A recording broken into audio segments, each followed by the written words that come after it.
It's a pleasure to see everyone in the crowd. I hope you're having an absolutely fantastic PAX weekend. There's a lot of amazing talks to go to, so we're all really pleased that you're here at our talk. Thank you so much. So we have a hashtag, that's on the backing slide there. That's where we'd love to have our conversation with you. So this is an open conversation. You're free to take photos. You're free to share what we're talking about. And if you'd like to use the hashtag, if you have comments or if you have questions, that's the way that we're going to be drawing questions with our audience as well. So if I can just warm us all up and just ask you to welcome all of our beautiful panelists today with a little round of applause.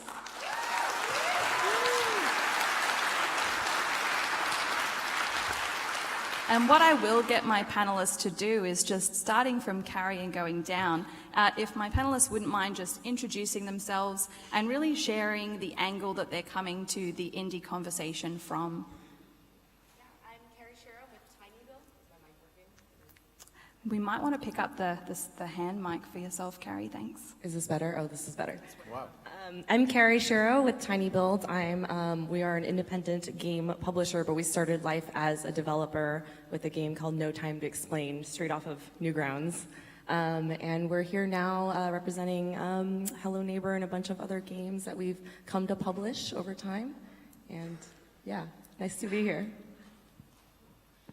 Hey, I'm Derek Bradley. I run a company called Aurora 44. We're making a game called Ashen, and we work with Annapurna. Yeah. Hi, I'm Fiona Murray. I'm the finance manager of Surprise Attack Games, which is an indie games label, and also the very newly announced Treasure Hunters Fan Club, which is a development fund for indie devs. I'm Johnny Galvatron. I'm from Beethoven and Dinosaur. I'm making a game called The Artful Escape. And I'm going to come at the angle, I'm like ex-music, now I make games. Thank you. I'm Chris Charla. I work for ID at Xbox at Xbox. I come from the angle of liking independent games. My name is Ken Wong. I run a small development studio here in Melbourne called Mountains. Our first game, Florence, is playable at PAX on the show floor.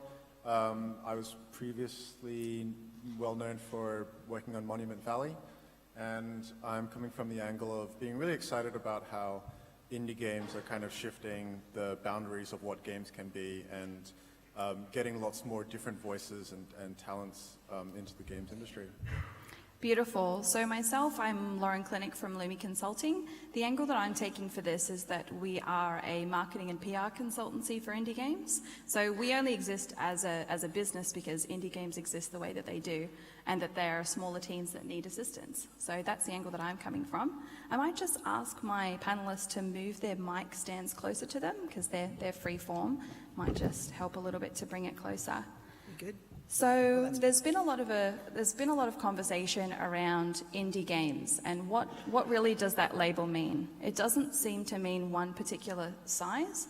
It maybe seems to mean a spirit or an approach to games development. So I'd like to ask my panelists what the label indie means to them, and do they feel that it's still a useful or relevant term? I have an answer for this. I don't ever, I try really hard never to use the term indie because I feel like it's a little bit charged up, sort of like back in the old days, trying to have an argument about what's punk and what's not punk. It's not a good conversation to have. But to me, what defines an independent game is that the creators have full creative control. Like the final product that you see is what their vision was, and nobody else was there poking at them and telling them what to do or anything like that. For me, it's not so much the label as it is more now there's something out there for everyone, and all of the sort of weirder, more interesting, less commercial stuff is becoming more easily accessible. And I just love the way that there is now room for everything from the sort of high concept art house stuff to just the big dumb fun shooters. It's like everything is valid and there's room for everyone. Yeah, I also think film's kind of an interesting thing to compare games to, just because the film industry, and I guess it's just by chance what each one kind of like, indie's been defined according to how the games industry kind of grew. And film has like independent cinema, which is art house, it can be B-grade, it can be a whole bunch of subgenres.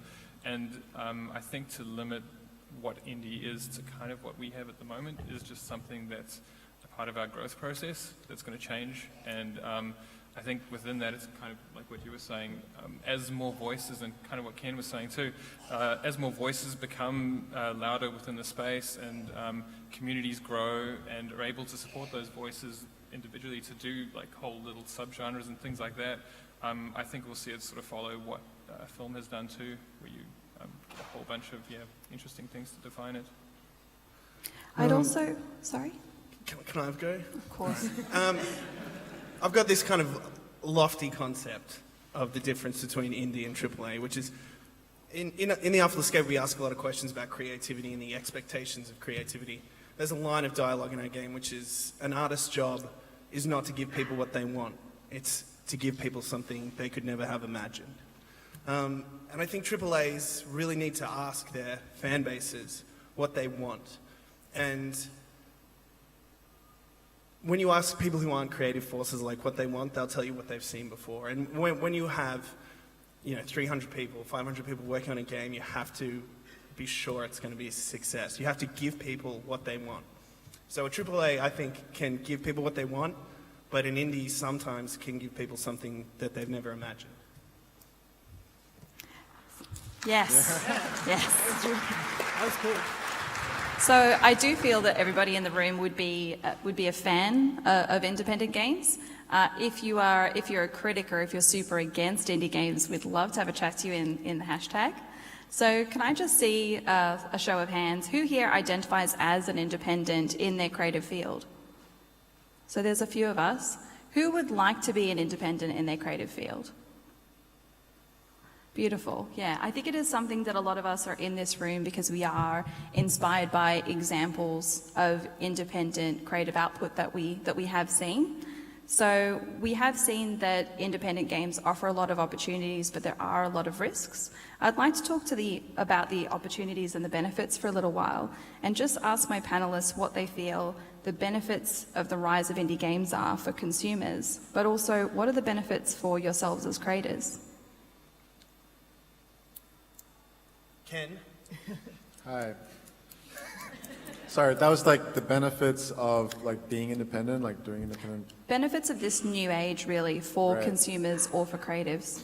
Sure. I mean, I think that games are the art form of our generation, and I think so many people in this room grew up playing games, or now games are a part of their life, and I think there's a responsibility there to be telling our stories through games and filtering culture through games. And I think that's only going to happen if we can be adventurous and take risks sometimes in terms of the commercial models. So, getting out of the idea of like looking at what's worked before and thinking about what are the games of tomorrow? How can we express our feelings and have dialogues with each other? And sometimes that means getting outside of established gamer culture, because gamer culture is wonderful. It got us to the place we are, and I think in order to move forward, we got to bring in more people from outside of games. And I think that's so important. I'm talking about architects, writers, musicians, people from different fields of knowledge to kind of make games bigger and better and more diverse than before.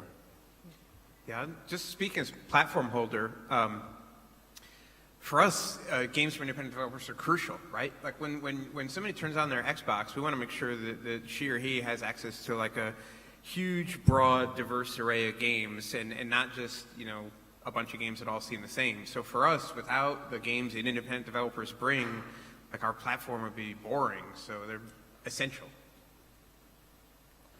And so, Derek, I'd like to ask specifically with yourself as well, what tools or opportunities have made the indie process possible for yourself and your team? Sure. I apologize in advance for referring to film again, but I really think that like something you could liken what's happening right now what's happening in film historically was when cameras moved off of the back of big trucks and started happening on people's shoulders. You got a whole bunch of exciting directors making films, doing things that were either cheaper or just crazier or out of control on purpose. You got things that were being made where on purpose it was meant to appeal to a certain portion of an audience, as opposed, and so like that's even why I think in games I love seeing games that I don't necessarily identify with but respect and can see that they're an amazing thing, is really where I see indie can shine. And yeah, so and for that same reason, I think engines allow that now. The fact that we have Unreal Engine, Unity so available, developers have the choice still to make their own engines, and there are reasons to do that for sure. But for the vast majority of us, we can very much piggyback off of that technology and use those engines as team members effectively to start focusing on the creative side of what we're doing, and the message that we're putting across is huge. It's unprecedented in what we could do. Even more than that, I think and at least in my opinion, I don't know, someone from some other media might complain, but I think games are by far the most complex of the things you can do, because we've kind of got everything that a lot of other things have, plus like programming. We have come from a past where a game developer had to be a computer scientist, so you had to have very specific knowledge to be able to interface with a computer. So these days, I know, Fiona, you've worked with a lot of developers that have access to really affordable open tools. Absolutely. I think, yeah, nowadays, since everything is so accessible, I think nowadays if a dev chooses to have a crack at sort of building a custom engine, it's kind of an exercise in masochism a little bit. But yeah, it's very accessible. And so, Johnny, did that make that transition easier for you from music to games? Yes, a lot. Unreal Engine is incredible for artists and for people coming in from a different genre like myself. It's nodal-based programming systems, how nice it is out of the box. They have given me money, I should say. But yeah, I think it's extremely accessible, and you're seeing a lot of people come in from different mediums. And I think the kids, the next Spielbergs, the next Zimmers, they're coming up through games. Beautiful. And so, Carrie, can I ask what's made things easier as a publisher as well? I can't actually tell if it's on or not. I think it's what you guys said about like everyone has an ability to make the games they want to make now, and we're seeing at Tiny Build we source out of Eastern Europe pretty heavily, and so a lot of voices from Russia and Ukraine and Poland and all these countries with kind of lower income, not really a game dev scene, or they're not known for game dev, but they have very different ideas and mechanics that they want to express. And so for us as publishers, like these great games are just coming out of everywhere now, and we can bring them to the US and show them around the world, and show everyone how amazing Ukrainian games can be now, for example. Beautiful, beautiful. And so have you also found that it's quite helpful these days that you can digitally distribute games as well? So as a publisher, you don't have to have a spare however many hundreds of thousands to print CDs, print floppy disks, and ship them across countries, for example? Yeah, I mean, it's certainly more rare now. It's a commodity to actually have the physical editions, and I think it's swinging back the other way, where they're like, oh, collectibles are really cool. I would like the option to be able to buy things physically with extra goodies in it too. So there's a lot of variety and ways to reach people now. Beautiful. And so with so many people in the room that identify as independent creatives or would potentially be interested in getting into independent game development, I think it's a really good opportunity for us to speak to this panel to ask about what advice they might have. So potentially how we could all start down a path as an independent game developer or pick it up as a hobby. So in particular, Ken, if I can just speak to you as well about what your advice would be for someone considering independent game development. Wow, that's a big question. I feel like just go for it, Like I think there's a lot of anxiety around that there's like the threshold of like where you become a real game developer. I see like some students and beginners in their Twitter bio, they put aspiring game developer or like wannabe game developer. And I think that as soon as you start getting interested, as soon as you like download your first free engine and watch a tutorial on YouTube, you're part of the scene, you're part of the community. I think that it's, as soon as you pick up a pencil and put it to paper, you become an artist. As soon as you start your first guitar lesson, you're a musician. And I think that this aspect of confidence is actually one of the biggest impediments to becoming to output. It's like people just have this anxiety about not feeling real enough. And I'd say like we're all learners here. We're all, there was a time when I hadn't made any games and I didn't feel like I had the right skills yet, but I just went for it. And I think we're all here because of that and because of the encouragement of people around us who just said, yeah, I think you've got it, just go for it. I would say have the confidence to just make stuff, make terrible stuff. That's how you learn. I have learned far more from making a horrible mess and having to figure out how to clean it up or make it right than I ever have from doing stuff right, basically. Just make stuff. If it sucks, just make something else, kick it all out the door, just say, look at this, and then in time you will have this beautiful progression of sort of how far you've come. Make stuff. Yeah, the other thing, you touched on it, is just YouTube. Like, I've been working on a game in my spare time just for fun, and somebody was like, do you know how to program? I was like, YouTube does, and like, literally, the second I get to a point where I'm like stalled and just like, I just search for how to do something, and then there's like a YouTube tutorial that I run at 2x speed till I start talking about what I'm interested in, and like... I can talk about that for hours. And Hey but guys, it's just a matter of going for it, and I will certainly make a terrible game. Like, there's no question about that, but it's just fun, and so just go for it. Absolutely. And so, Derek, I was wondering, has anyone in your team found it difficult to transition into independent game development and the pace of that development? So as in coming from AAA to independent? Yeah. Not really, I think the thing is, and I was sort of actually just about to jump in and mention, I think one of the most important things that I've found from like experienced developers, people who've been around a lot and done amazing things, is they're extremely humble.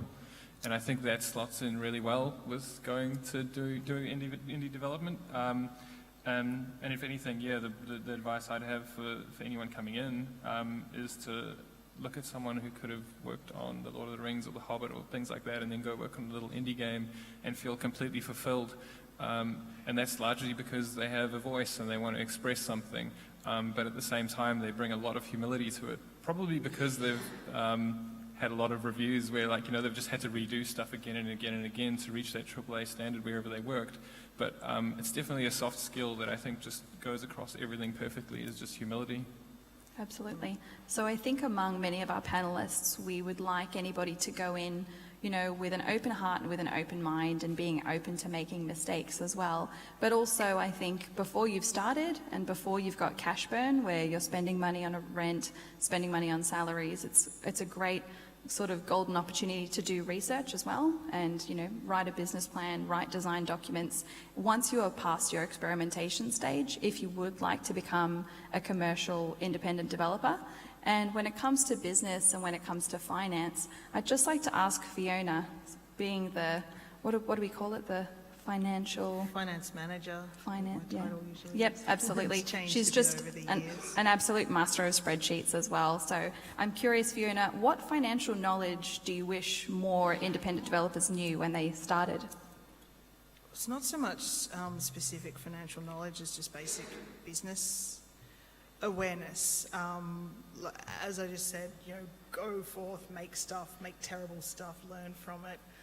But if you're actually going to make a go of it as a sort of a business, it is actually no different to like opening a shop or starting up your own business as a plumber or whatever. Like, it is, you sort of have to know where your money is coming from to make ends meet, whether it be from grants or from contract work or anything like that.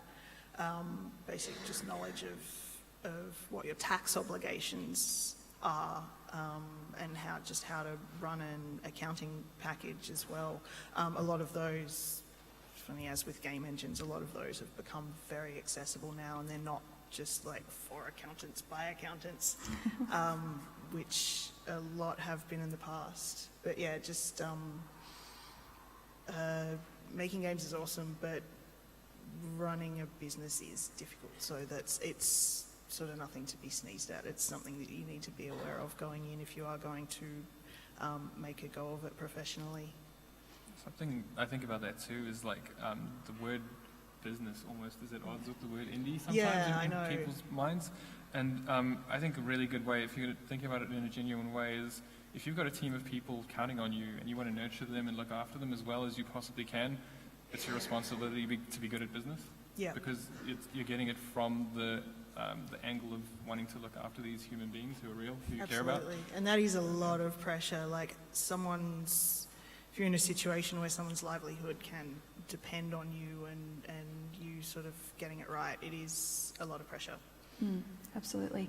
And Carrie, this is something that you and I have spoken on a little bit. We have a really good conversation happening in the hashtag, and someone's just mentioning they'd like a discussion about how we feel about the effective media platforms, so YouTube, streamers and things, in terms of getting the word out about independent games.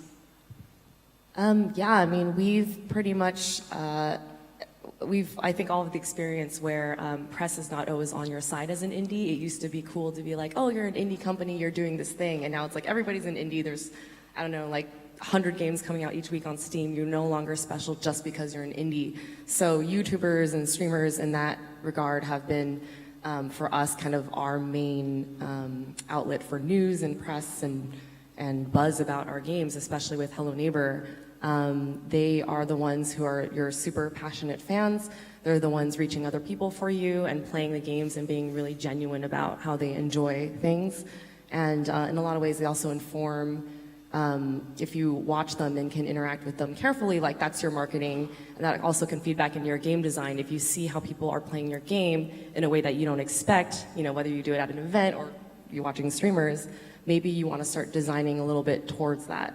So we've changed some of the games we've made just based off of, hey, we have this game, people just started playing it a completely different way than we thought. I think that's maybe the better core game loop, and that changed our games entirely based off of that. So we love streamers, definitely support them. You know, you don't always have to go straight to the top, the PewDiePies, the Markipliers, like start with streamers that are smaller, who will really champion your game, who really like your genre, and they'll do wonders for you.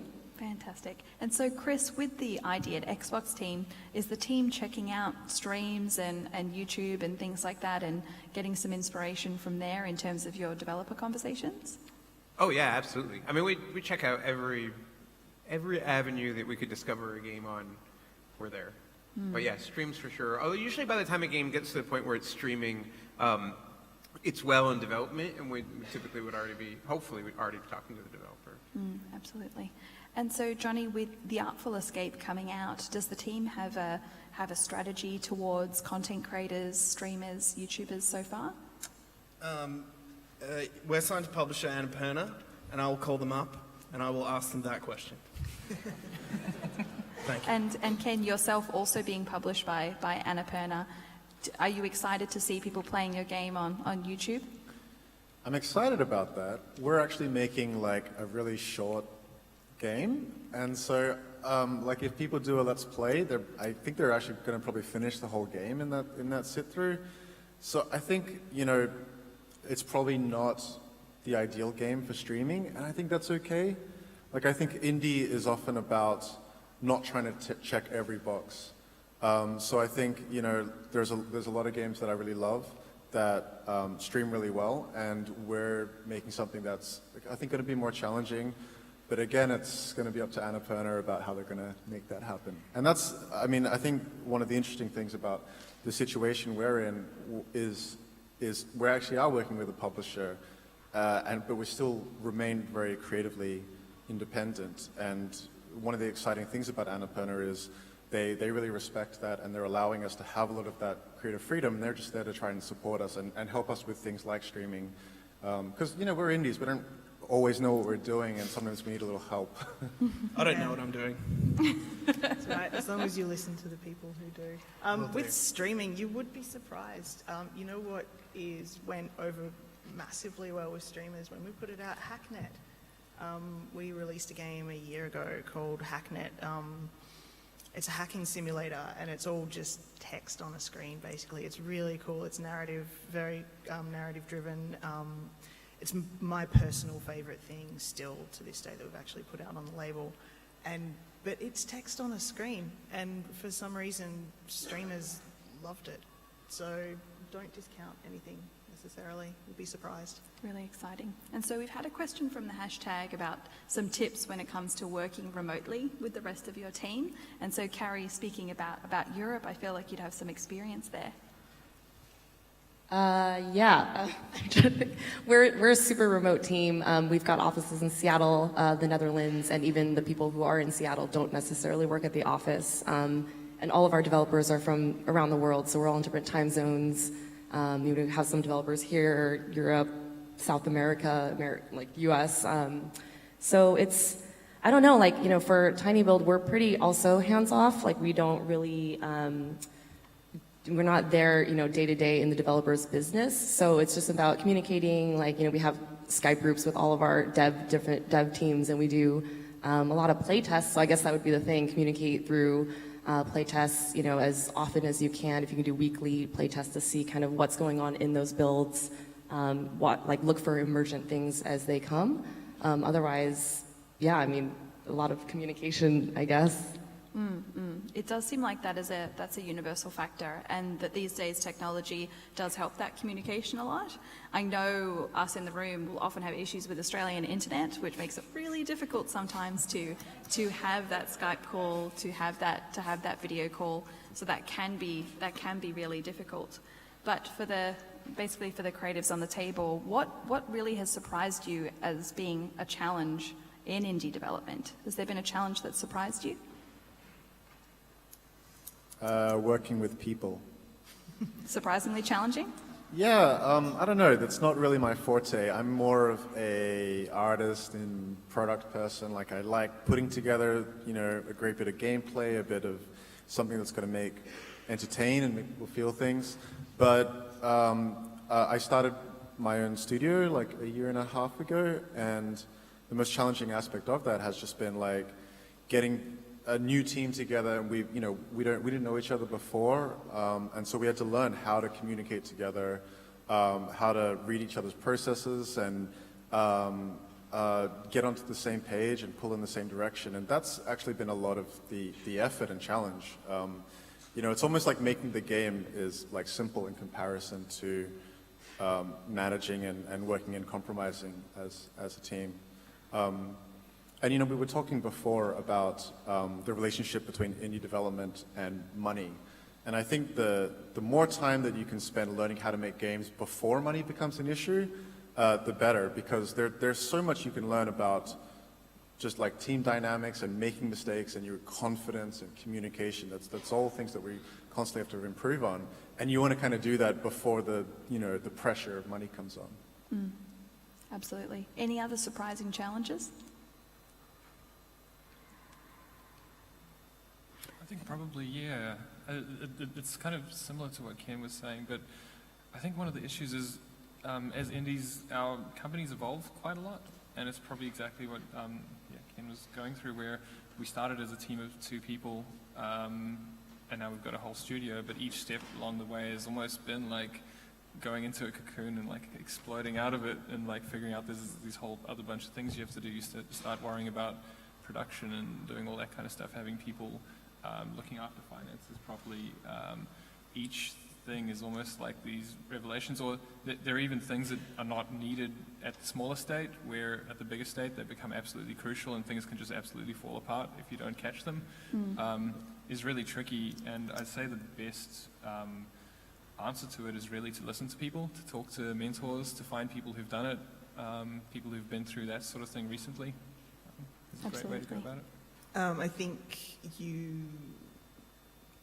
challenges you do find the things as you were saying you don't consider, like financial management and just just keeping tissues in the office with a biscuit tin full, or just silly things like that that you don't even think about.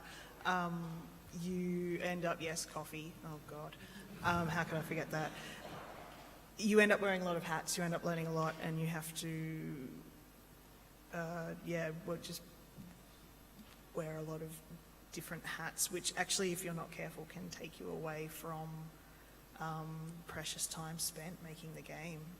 So not a lot of sort of indie studios can afford to have someone like me who can sort of take that stress away from them. But you kind of have to learn how to do it as much as possible and still manage to balance finding that precious dev time as well. I would probably say the challenge for myself as well would be the challenge of pricing. So when I grew up, we always understood games to have certain prices. So there was the bargain bin, floppy disk, and then CD that was maybe a couple of dollars, maybe $5. There were PC games that maybe sat around 20.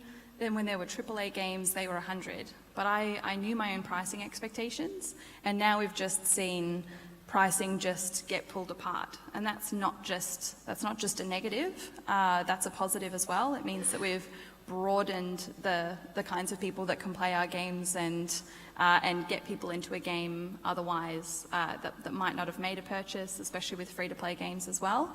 But no longer can I really take the temperature with a lot of confidence in terms of how I should price. I have to update my research all the time on that, and that can be a really big challenge for us as well when we're giving pricing advice.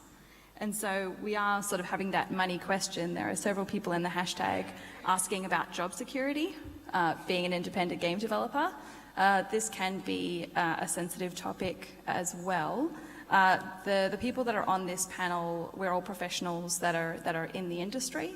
All of us have gone beyond our fledgling stages in this industry. But I'm interested in having a conversation about job security with the panel.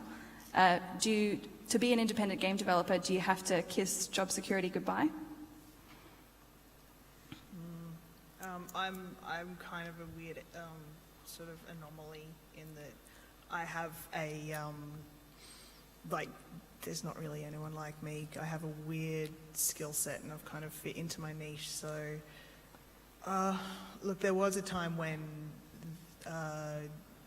we were sort of having growing pains as a company, and we were kind of running on a shoestring, and so then it was kind of an issue, but we were able to push through that, and so to answer your question, no. I'm a very lucky anomaly. I think one interesting thing about that is the most important thing about a company is the people. So anybody running an indie game studio, honestly any company at all, but in games, just because of the collaborative nature and the complexity of the thing, holding on to your staff between projects and all that kind of stuff is almost more important than the project. Any single project is how they evolve through doing things, and it's not even just their technical knowledge, it's how like certain teams form and start to work together and do things better. All that kind of stuff, that losing people because you can't pay them for some reason is not it's a disservice to themselves, to the people who are working for you, but it also absolutely hurts you that it's not in anyone's best interest to do that. So I suppose that leans again on the business side of things, where the more that you can smooth those things out, or at least we put a lot of effort into looking at how we orchestrate that stuff to make sure we hold on to our team. Absolutely. And so, Carrie, with yourself and your team supporting so many developers and being a part of a lot of developer journeys, do you have any predictions for the next year of what we might see in the independent game space? I mean, I think the variety is bigger than ever. I don't know. I feel like there's a lot that we see bubbling up as far as what's going to be successful. I think that's a very open question right now. Like, it's no big secret that indie sales are kind of like diminishing kind of a little bit over time. There's just so many titles out there. So as far as we're going to see more games than ever, every year there's more and more games released on Steam.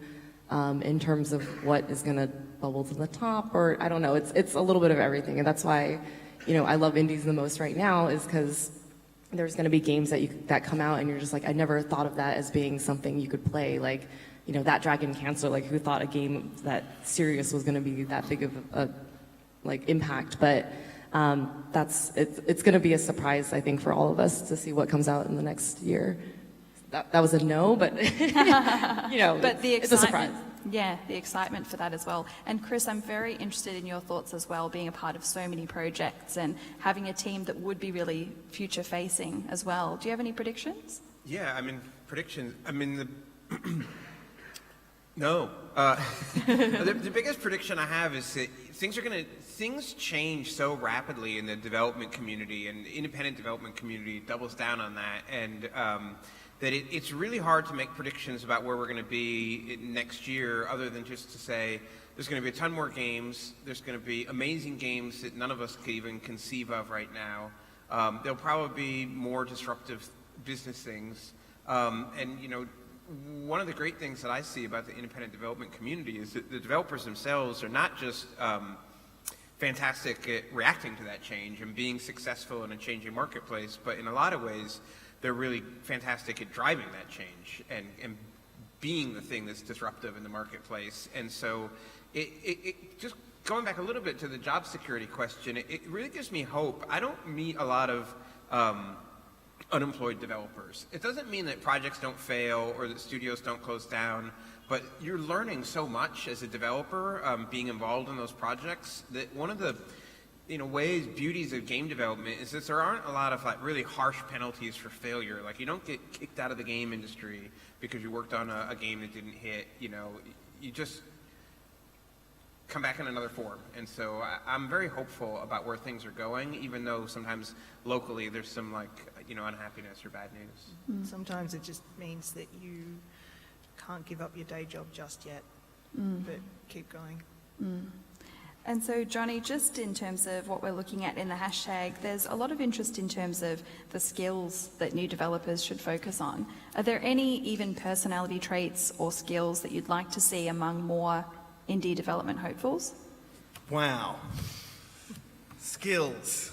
Well, I'll just kind of tell a bit about my story and how I came in. I think maybe that's the best way to attack that. But I studied 3D computer animation at uni. I think I passed. I'm not entirely sure. But I didn't go to the graduation. But I think I handed everything in. It's not important. And the week after I graduated, I got a record deal with Warner Brothers, and then I toured for years. And I hated it. Hated it almost right away, but I gave it 5 years. And then I came back and I was like, what can I do where I never, ever have to leave the house again? It's a big draw card. And so I wrote a novel that I showed to no one, and then I started making games. And then by then I could write and do music, and I've always been able to draw a little bit. So you've got to be able to have your finger in different pies, and then when you create something that's cool and you can get some funding for it, then you hire people who are better than you to do those things. And that's how it went down. So definitely a good attitude. It is a conversation that I've had with a few game developers when it comes to AAA versus indie. It seems that a lot of developers really wish that consumers and players wouldn't put AAA up against indie or say, indie's better than AAA, AAA is better than indie. But they can be quite separate. So, as Johnny's mentioning, there can be a bit of an expectation with indie teams that anyone on the team should be really good at 2, 3, 4 things and be a bit of a jack of all trades, which can be very difficult. Whereas if you work at BioWare, you can be a full-time combat choreographer, for example. And that combat choreographer can be the best funded in-game combat choreographer and really push the limits of what that skill set can be. So I think there's a lot of breadth and depth. There's more breadth with independent game developers and maybe more depth with AAA. But sort of on that note, I just wanted to have a bit of a chat about indie failure as well. We do see AAA that gets considered to be a failure, but with the rise of how many games are coming out on Steam all the time, there are games that the developers themselves would call a failure. And so I just wanted to speak to the panel to see, are there any common traits that you can see, starting with Derek as well, when it comes to indie failures? That's a tricky one. It's not something I've thought of too much. I think indie failure is even an interesting concept in itself, because if you're a team of 2 people making something, failure, like you could pretty much retire on some things that would be considered definitely things that are considered AAA failures. And I think partly also it speaks to what Chris was saying, where just the fact that you actually published a game can often be a triumph in itself. What you've learned, the fact that you got it on the store, did the whole thing finish the actual project. So it's a little bit airy-fairy, but I kind of think that indie success is not always necessarily measured in money, whereas AAA certainly would be. Yeah, as I say, partly it's because you come back in another form. You come back better and stronger each time. Yeah, I'd certainly say indie success is being able to do what you love as a full-time job, to be able to quit your day job and do that. Though again, that doesn't necessarily mean selling millions of copies. Yeah, it's just a bit tricky with how populated the market is. You've got to make sure you've got like a unique voice out there, a unique thing that you're putting out into the market, but yeah. So there does seem to be some trend or some data to suggest that our understanding of independent game development can have a little bit more risk involved in it, but there's also a perception that independent game developers and their teams can be more approachable. So it's easier to get in touch with an independent game development team. So this is drawing from the hashtag. So I wanted to speak to Ken. What's the pros and cons of being really contactable as an independent game developer? Well, I think you want to try and build an audience for your game in whatever way possible. You know, whether that's through YouTube or like some of our friends at House made a trailer recently for Untitled Goose Game, and it kind of went viral, and that's like gold, you know, like that's amazing. I think you want to try and build a community around your game, like even before it's launched, and you want to participate with these people, like you want to make it feel like they can get an insight into how you're working and be open to suggestion. But it's not for everyone. I mean, you know, some of our friends don't feel that social or feel like it's a big burden to have to be answerable to their community. So I think that independent games is what you want it to be. Like there isn't one template or one way to do things. If you don't feel like social is your thing, then find a company like yours to help do that, to help run the community. Whatever way, it's just about like building an audience. And you can kind of do that through mystique by like being this mysterious team, like the Golf Story team that just came out on Nintendo Switch. They're based in Australia, but nobody seems to know who they are.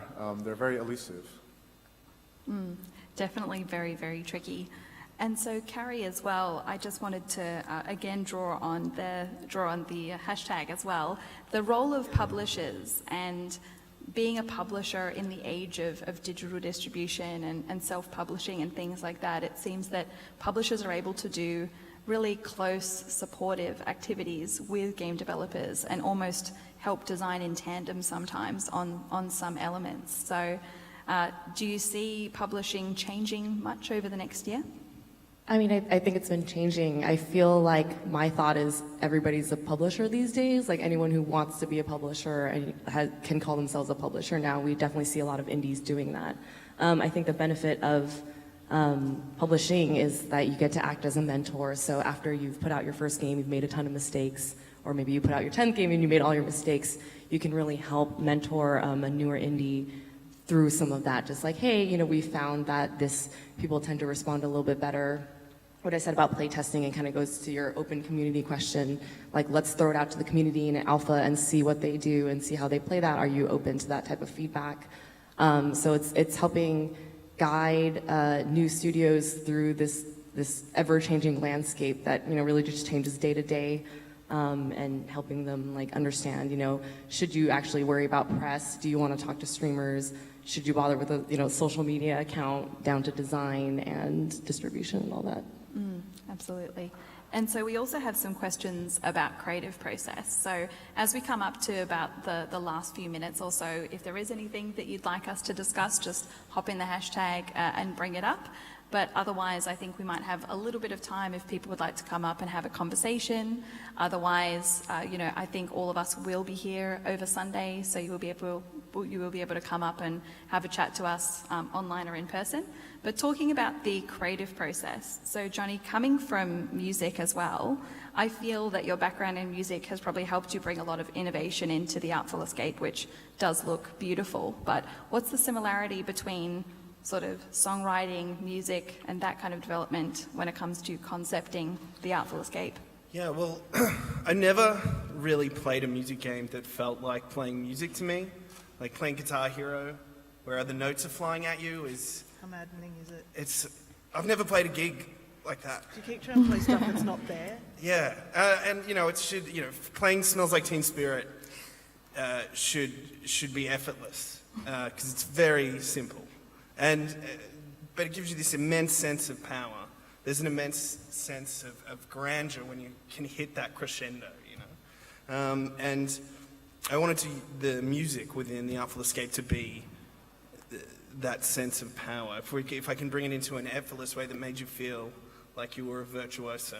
And I think that's it's been missing from music games, that just grabbing some lightning, you know what I mean? So I wanted people to grab lightning in my game. That's how I approached it. Beautiful. And so, Chris, I really love and I'm very jealous of your Cuphead shirt. And so Cuphead's a title that also drew from a different form of media.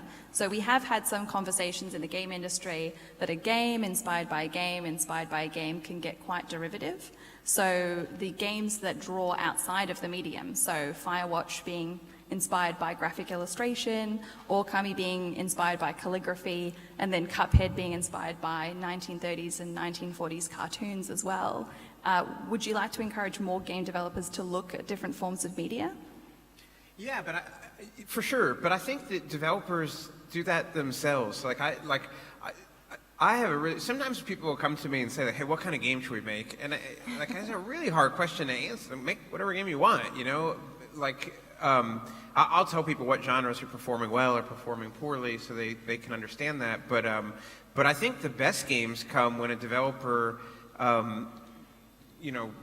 brings that themselves. And I think that games that come from, inspired by outside of video games are really, really cool. But I also think in the same way that some of the best movies are movies about movies, like we will get to the point where we'll have meta games that are about games that'll, blow all our minds. And so the inspiration can come from any place. It's really about having a cool idea and then actually executing. I think a really good example of a game that's inspired by another game is Stardew Valley. That's really a take on an older game that the creator grew up with. I feel like what's essential is to be authentic and to come from something that you're very passionate about. And if you are, surely there's an audience out there that feels the same. When I came up with the idea for Monument Valley, that came from my passion and interest in architecture. And that's something that I didn't just acquire, that year or that month. It was something that had built up over time. And then with our new game, Florence, I was trying to find something that I could be equally passionate and inspired by. And it turns out that I found myself talking to a lot of my friends about relationships and love and how you're seeing. Are you seeing anybody? Or how's your relationship going? Oh, you just had a fight. And then I was like, wow, that's such a big part of our lives. We could make something about that. So, if any of you out there are kind of thinking about what to do for your next game, just look at what you're passionate about, what you're interested in, and maybe there's a niche there where someone hasn't made something about that yet. No one's done any game about sandwiches? Just throwing that out there. So someone should do a sandwich game jam. That's Chris Treller's advice. Someone hold a game jam about sandwiches. Maybe jam sandwiches. Ha ha ha. I'm hilarious. So what I did want to discuss as well, just as we round out our panel today, is to ask our panelists what indie titles will we still be discussing in the next 50 years? Monument Valley.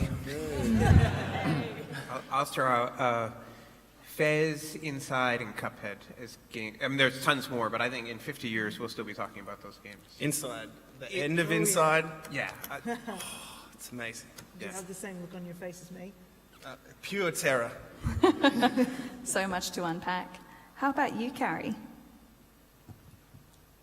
I mean, I loved Inside. I'm not sure if I feel like, I don't know, pass. I feel like What do you maybe when it comes to Inside, maybe even Limbo might have made more of a clear impact first, potentially. Sure. I think Braid is always, Braid still comes up. Absolutely. How about you? Overcooked. Discussions. Journey. Overwatch, Journey? No, Overcooked. Overcooked. I love Yeah, Overcooked. I think like Overcooked seems to have had this big ripple effect where it's such a simple idea and it's such a great mechanic, and it's almost like, why didn't I think of that? And it feels like a new type of experience that I hadn't had before. I'm sort of looking forward to when it becomes sort of historical. I feel like there's going to be games that didn't even get particularly popular now that people will like dig up and find amazing. I'd probably like mention things that are popular, to be honest, right now, but like stuff like Teleglitch, I just love it, you know, so I want to see like people just get right into that, and that to be like this undiscovered gem that people find like 100 years from now would be pretty cool. Absolutely. Be like the movie Clue. No one gave a crap about that movie when it first came out, and now we all love it. So, Fantastic. yeah, someone, it's probably already out there, and it's not going to be a thing until years later. But someone make Stuff before its time. Clue sort of, for you know. games. Beautiful. Fantastic. So everyone, I'd just like you to join me in thanking the panelists so much for their time today. Thank you so much.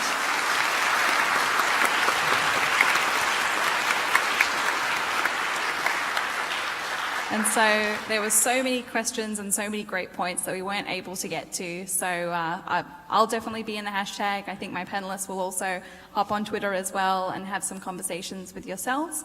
I do believe we have a little bit of time if anybody would like to come up to